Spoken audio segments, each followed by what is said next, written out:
Chapter 21 Vedana Khandas and Paticcasamuppada. Who is reading this book? Is the reader a man, a woman, or Vedana? What will be the answer? Vedana being one of the five aggregates or composites, Panchakanda, is called Vedana Khanda. Hence the right answer will be that Vedana Khanda is reading. It is not U, Pu or You, Me who is reading. In the Paticcasamuppada it is said Pasa Pachaya Vedana, which means depending on Pasa contact there arises Vedana. This is the effect of the foregoing cause. Again, it may be asked, when and where does Vedana arise? The answer is Vedana arises whenever there is Pasa contact preceding it. It arises in the eye base, ear base, nose base, tongue base, body base, and mind base. With whom do we dwell? We dwell with Vedana. Vedana is like the sky. Whenever one points one's finger, there is the sky. Similarly, there is not a single moment which is free from Vedana. It is to be observed in one's self with knowledge and awareness. The Buddha said to the Nakulapita that anyone in possession of khandas claims that he is free from Vedana for a single moment is nothing but stupid. Vedana is ubiquitous. It exists everywhere. Some yogis seek Vedana because of the ignorance of the presence of Vedana. Whenever and whenever sensory organ comes into contact with an object, there arises Chakku Sampasaja Vedana, feeling caused by the eye consciousness. Whenever ear comes into contact with a sound, there arises Sota Sampasaja Vedana, feeling caused by ear consciousness. In like manner, whenever nose, tongue, body or mind reflects, there arises the respective Vedanasa Gana Sampasaja Vedana, Jiva Sampasaja Vedana, Kaya Sampasaja Vedana, Mano Sampasaja Vedana, and so on. Occasionally there arise Sukha Vedana, Dukkha Vedana, and Upekkha Vedana, indifference, according to desirable, undesirable, and neutral objects. Vipassana meditation can lead one to the realization of Nibbana. Everybody knows pain is Vedana, however it is not sufficient for the intending yogi to know. He ought to know how much more than that. When he meditates on Vedana, and if he still finds Vedana, it cannot be said that is right on the point, because if he still finds Vedana existing, he is said to find Vedana Nicca, i.e. he finds Vedana which is permanent and enduring. It is not so. The Buddha said Vedanam Anicham, which means Vedana is not permanent and enduring. Vedana, like other khandas, cannot remain for 2 consecutive moments the same. It arises and vanishes immediately. Therefore it is for the yogi to cognize with insight anicca, the perishing of Vedana, The life of Vedana is one, too, i.e., it arises, and the moment it perishes. By way of examples, it is just like the sensation of itching. At first it is unbearable, but gradually the intensity of it diminishes, and eventually the cessation of itching totally disappears. In other words, at the beginning the degree of intensity is at the maximum.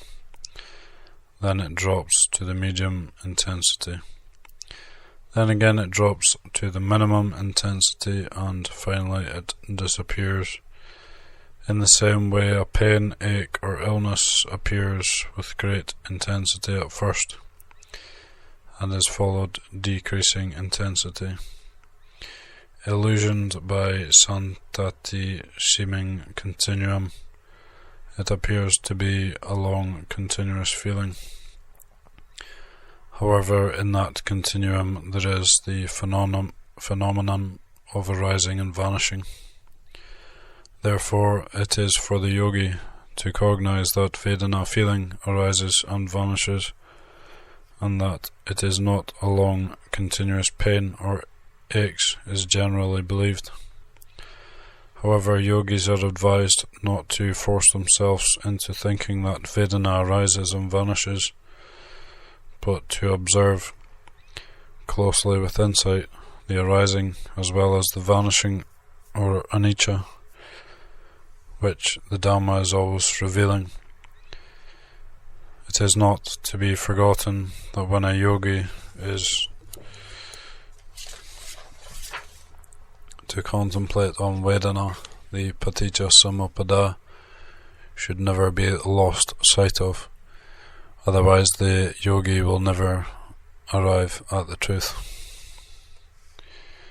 For instance, if there arises Sukha Vedana, pleasurable feeling, and if the yogi fails to observe and contemplate on the arising and perishing anicca of it, there will inevitably follow Upadana, which again will cause Kama Bhava to arise, and as a result Jati, Jara, Marana, and etc. will come about. Thus the whole chain of Paticcasamuppada will continue its ceaseless revolution. This is how the revolution of Paticcasamuppada starts from the middle. On the other hand, if the yogi observes and contemplates on the arising and perishing of Sukha Vedana, Tanha craving for it will not be able to arise, and if there is no Tanha, the arising of Upadana will not take place, and when there is no Upadana, Kama Bhava cannot arise. Hence Jati, Jara, Marana, etc. will not arise. So the chain of Paticcasamuppada will be cut asunder in the middle of it. When Dukkha Vedana is not observed and contemplated in the aforesaid manner, Soka Parideva Dukkha Domanasa Upayasa etc. will inevitably follow. As such, the whole train of Paticcasamuppada will start revolving from the end. In the same way, if Upekkha Vedana is not observed and contemplated properly, there will inevitably arises avijja, and the consequence will be the starting of Paticcasamuppada in the beginning. Failure to observe and contemplate on the three kinds of Vedana properly will cause the Paticcasamuppada to resolve in the beginning, in the middle, and in the end. If the observation and contemplation is done promptly and properly, the links in the chain of Paticcasamuppada will be broken asunder in the beginning, in the middle, and in the end. The Buddha said that when Sukha Vedana is followed by Tanha, the realization of Nibbana can never be attained. Similarly, when Dukkha Vedana is followed by Dosa and Domanasa, the realization of Nibbana can never be attained. When Upekkha Vedana is not contemplated upon, there will arise avidya, moha, and consequently Paticcasamuppada will start revolving from the beginning. Therefore the yogi is urged to observe and contemplate on the arising and perishing. In the Nidana Vaga Samyutta it is said, Asawa Nirodha, Avidya Nirodha. It means when one is free from asawa, avidya becomes vidya, and as such Paticcasamuppada is broken from the beginning. Paticcasamuppada can be broken asunder in three places, wherever and whenever the three kinds of Vedana are contemplated and observed closely. Unless this is done, the Paticcasamuppada will start from the middle, from the end, and from the beginning.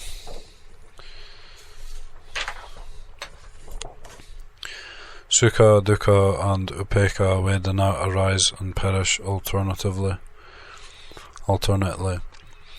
In the absence of observation and meditation on them, there will arise avidya, which will cause sankhara to arise, and so on. The whole process of Paticcasamuppada will follow.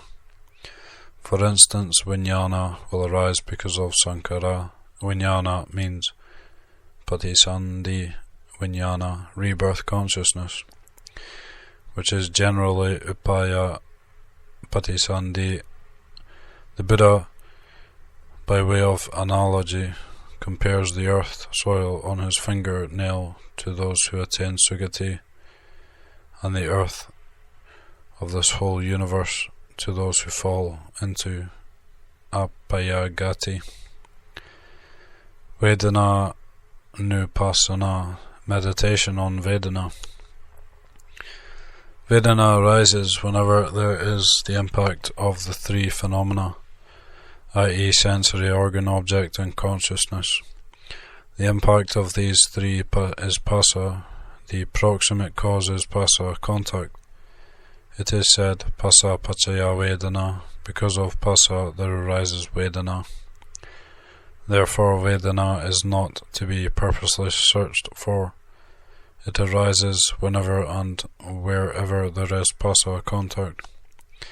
Vedana arising on eye base, ear base, nose base, and tongue base is Upekkha. Vedana arising in the body is either sukha or dukkha. The Vedana which arises in the mind is either somanasa or domanasa. Sometimes one may enjoy somanasa Vedana, pleasurable sensation, when one is in favourable and pleasant surroundings. At other times one may experience domanasa Vedana when one is dissatisfied with one's unfavourable surroundings or adverse business or family matters. Sometimes one may experience upekkha when one resigns oneself to one's own karma, whatever may come. The late Maha Thera Mogok Sayadaw, for the benefit of yogis, formulated and laid down an easy method of Vedana Nupassana meditations as follows. 1. 6 external visitors. Upekkha Vedana arising on eye basis. Upekkha Vedana arising on ear basis. Upekkha Vedana arising on nose basis. Upekkha Vedana arising on tongue base. Sukha Vedana arising on body base. Dukkha Vedana arising on body base. These are called external visitors. 2.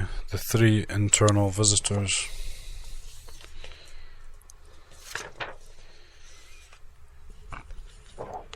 Somanasa Vedana on mind base. Domanasa Vedana on mind base. Upekkha Vedana on mind base. 3 hosts Vedanas. in-breathing and out-breathing with somanasa Vedana, in the event of joy, pleasure, or in the state of elation. In-breathing and out-breathing with domanasa Vedana, in the event of displeasure, pain, and despair. In-breathing and out-breathing with upekkha Vedana, in the event of neither pleasure nor displeasure. It is important for the yogi to contemplate on Vedana where and when it arises. It has been a general practice to fix it on the chest or on the head, but Vedana appears anywhere in the body as an appropriate time, so it cannot be said that this sort of practice is right. It is like aiming an arrow at a wrong target. It may be said that nobody can make an arrangement with Vedana. Nobody can fix Vedana in any particular place. It will arise where there is pasa proceeding. When a yogi finds and believed that the Vedana he meditates on in one moment is the same in another moment, it must be said that he has a long way to go. The Buddha said, Vedanam bhikkhave aniccato janato passato. It means, monks, it must be cognized and seen with insight that Vedana is transient, impermanent, and never remains the same for 2 consecutive moments. If the yogi fails to cognize and perceive with insight wisdom that Vedana is anicca, he is still off the track. It is generally believed that Vedana is a long, continuous suffering. It is to be fully understood that Vedana revealing all the time, that not only does it arise, but also perishes. It may be due to lack of right practice that one does not gain penetrative insight of Vedana. In the Satipatthana Sutta, it is said, Samudaya Dhammanupasiva Vedanusa Viharati Vayadama Rupasiva Vedanasu Viharati Samudaya Vayadama Nupasive Vedanasu Viharati. It means that the yogi must dwell meditation on the rising of Vedana and perishing of Vedana, and both the arising and perishing of Vedana is not to be sought after purposely. It is generally believed that when one gets pain, ache, or illness, it is called Vedana, but Vedana is more than that. It is prevalent all the time. One of the 6 Vedana is arising either on the eye, ear, nose, tongue, body, and mind. There is not a single moment that is free from Vedana, so the yogi must try to cognize, comprehend the arising and perishing of the khandhas, of which Vedana is one. The arising and perishing is anicca. The comprehension or insight of it is Magga. Hence it will run thus, anicca and Magga, anicca and Magga.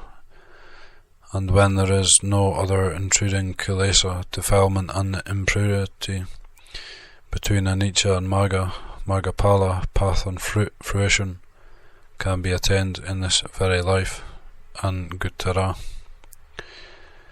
When the perishing or passing away of Vedana is noted or comprehended, it is anicca nupassana. Whereas when a yogi practices just only the noting of the Vedana is called nama paricheda jnana, which is not a higher knowledge or higher jnana. The effect of Vedana on the Pittu Jana and on the Arahant. Vedana appears all the time and at every moment on the whole body, with the exception of hair, fingernails, toenails, and dry skin. Vedana, feeling, and citta, consciousness, or sahajata dhamma, co-arising, co-existing, and co-dissolution, and they arise and perish together.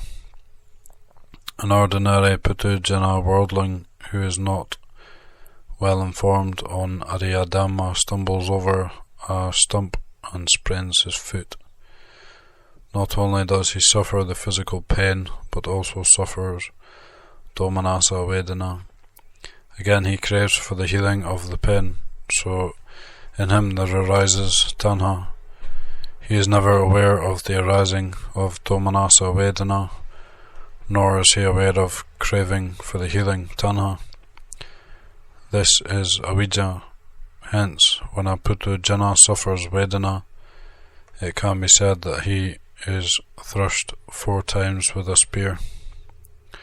Firstly, he suffers pain, dukkha vedana. Secondly, he suffers domanassa vedana, mental suffering. Thirdly, he craves for healing, tanha. And fourthly, he is unaware of the arising of domanassa or tanha, which unawareness is avijja. Hence, by way of analogy, he is compared to a man thrusted 4 times with a spear. In the case of an arahant, when he suffers vedana, he only suffers physically, as mental suffering does not arise in him, because he has already eradicated and uprooted domanassa by Maggapala. The Arya, or the disciple of Arya, meditates on the sukha or dukkha vedana as the arising and perishing of it, anicca, and as such to him neither does it becomes vedana paccaya domanassa nor vedana paccaya tanha, but it becomes vedana paccaya panya instead. In other words, vedana does not become the cause of either domanassa or tanha, but it becomes the cause of wisdom, because vedana has realized what it really is, i.e. vedana is anicca, impermanence and unenduring, and cannot remain for 2 consecutive moments at the same time. Under the delusion, vedana is believed to be a durable, continuous and incessant pain.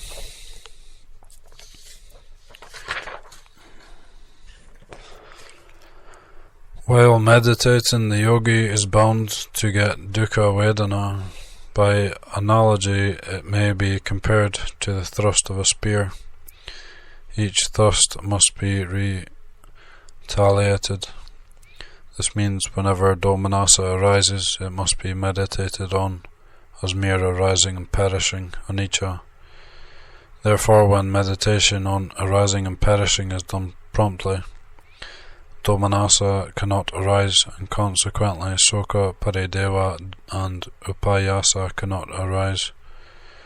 Thus the Paticcasamuppada is cut asunder in the middle. Avijja is to be clearly understood as a factor which is co-arising, coexisting and co-dissolving with the other factors, i.e. tanha or sokha, parideva and domanassa, and as such, when these factors tanha, sokha, parideva, domanassa are eliminated, avijja cannot remain as avijja, but it becomes vijja udapadi. When vijja appears in place of avijja, it must be understood that Paticcasamuppada is broken in the beginning. Avijja nirodha sankara nirodha. During the meditation, when the sensation of itching appears on the body, one should not fail to meditate upon the arising and perishing of it. Failure to do so is the opportunity for lobha, dosa and moha to creep in. Reference to the diagram is invited. It is said, Vedana paccaya tanha. It is important that the entry of Magga, Vipassana Magga or Pubabhaga Magga must be made between Vedana and Tanha, or in other words, yogi must meditate upon the arising and perishing of whatever Vedana that arises, so that the linking of Vedana with Tanha cannot take place. Section 2 cannot link with Section 3. Reference to the diagram is invited. The link in the chain of samsara or Paticcasamuppada is broken, or Paticcasamuppada is broken asunder in the middle. Sotapatti, Sakidagami, Anagami and Arahanta Marga are attained at this point, i.e. between Vedana and Tanha.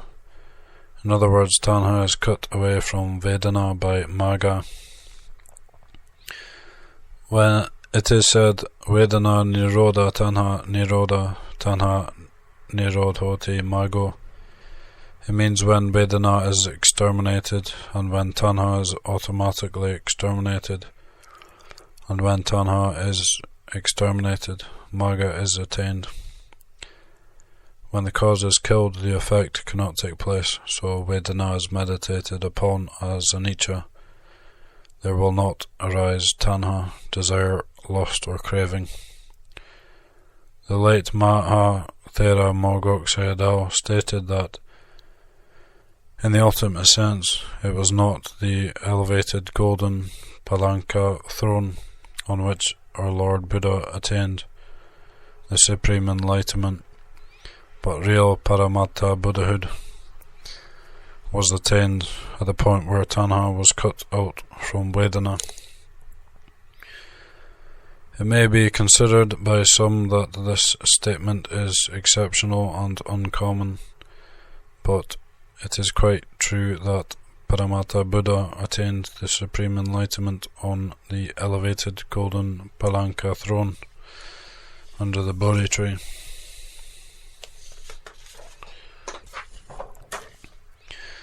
Now it may be seen how important it is for the yogi to try to unlink Section 2 and Section 3 of Paticcasamuppada.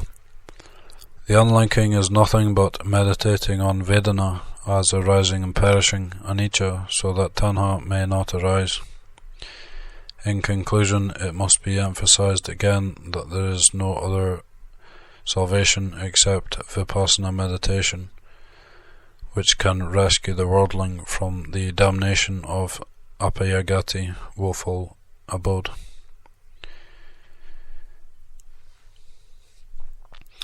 Is the swaying motion of the body compatible with the practice of Vipassana meditation? During the lifetime of the Buddha, Maha Thera Kapina visited Jetavana monastery where the Buddha was residing, in a place not far from the Buddha. He sat with folded legs and body erect, calmly observing the practice of mindfulness. The Buddha, seeing the Thera, called the monks and said, "O monks, do you notice any swaying motion of the body or of the mind of that Thera?" "No, sir," replied the monks. "We do not see any swaying of the body or of the mind of the Thera who is sitting there in the midst of the monks." "O monks," continued the Buddha, "when concentration or mindfulness is practiced for several times, the swaying motion of the body or of the mind does not take place, because concentration, which is the cause of calmness, has been practiced for several times." Maha Samyutta. In the Paticcasamuppada Marga, Anapana Sati Kata, it is said, the body or mind of the yogi who practices the concentration of Anapanasati Samatha will not sway, nay, not in the least, either on the body or mind. Now it is clear that the yogi who practices Anapanasati Samadhi in accordance with the teaching of the Buddha will not sway either physically or mentally. This is said of pure samatha and only samatha, pure and simple. It should not be forgotten that there are 3 stages of development in the Buddha Sasana, namely Sila, Samadhi and Panya. Here Panya means Vipassana Panya, higher wisdom.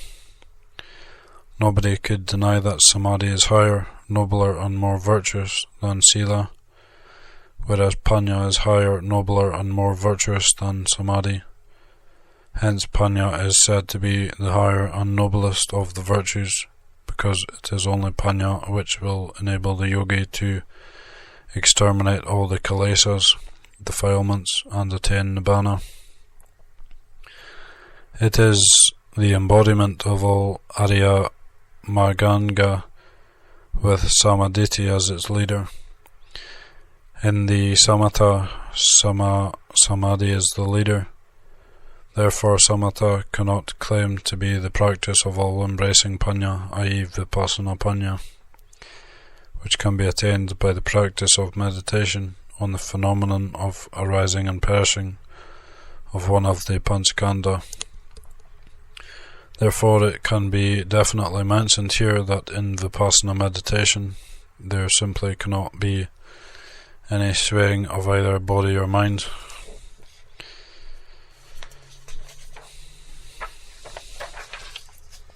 because it embraces the right attitude and the right knowledge.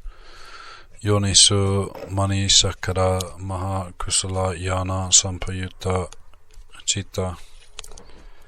It is known that there are cases of rigidity, fainting, unconsciousness, dementia, and collapse in some places in Burma. In the case of pure Vipassana, it must be definitely mentioned that such unpleasant events will never occur, as it is impossible for a Vipassana yogi, because the practice itself is Maha Kusala Yana Sampayutta Chitta, under the guidance of Samadhi and Samasankappa. Sama, right Diti view, Samadhi, right view. Therefore the yogi who has the right view and right thought and Yoniso Manisikara, right attitude, gains Yata Bhuta Yana, which means seeing things as they really are, or viewing Panchakanda as they really are, i.e. arising and perishing, anicca and dukkha. Therefore it must be emphatically mentioned here for the benefit of those intending yogis that it is absolutely impossible in Vipassana to experience such undesirable incidents. Nowhere in the Pali Canons nor in the commentaries are instances of such unhappy or undesirable incidents to be found. Therefore yogis are advised to be very careful in the choice of preceptors on Vipassana meditation. A footnote. It is generally believed that ache, pain, illness and suffering are Vedana. Vedana is more than that.